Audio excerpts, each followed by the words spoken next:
नमस्कार शेतकरी मित्रांनो, सध्याच्या कंडिशनला जर पाहायला गेलं तर महाराष्ट्रामध्ये जो काही रिमझिम पाऊस सध्या जिथं चालू झालेला आहे, मागील 2 दिवसापासून सारखा रिमझिम जो काही पाऊस आहे, तो इथं सुद्धा चालू झालेला आहे. पण अशा अवस्थेमध्ये जे शेतकऱ्यांनी अद्रक पीक लागवड केलेलं आहे, अशा पिकामध्ये सततचा पाऊस असल्यामुळं, सतत जमीन ओली असल्यामुळं आपल्या जमिनीमध्ये जे काही फॅटियम आणि फ्युझेरियम सारखी जी काही घातक बुरशी जी आहे, ते आपल्या पिकावरती जे काही त्याचा प्रादुर्भाव हा वाढू शकतो.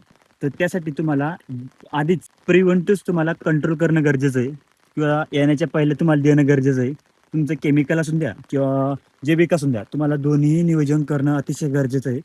जर तुमच्या पिकामध्ये फ्युझेरियम किंवा फायथोथेरियमचा जर प्रादुर्भाव वाढला, तर त्या ठिकाणी तुम्हाला कंदकुज असून द्या किंवा जे काही सड म्हणतो आपण, त्याचा खूप मोठ्या प्रमाणात प्रादुर्भाव तुम्हाला पाहायला भेटेल.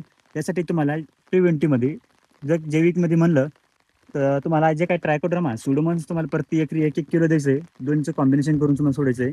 आणि केमिकलमध्ये जर म्हणलं तर तुम्हाला जे काही ब्लू कॉपर आहे, टॉपचं मोलिक्यूल आहे, थोडं हार्ड मोलिक्यूल आहे, पण दीर्घकाळापर्यंत तुम्हाला नियंत्रण पाहायला भेटेल.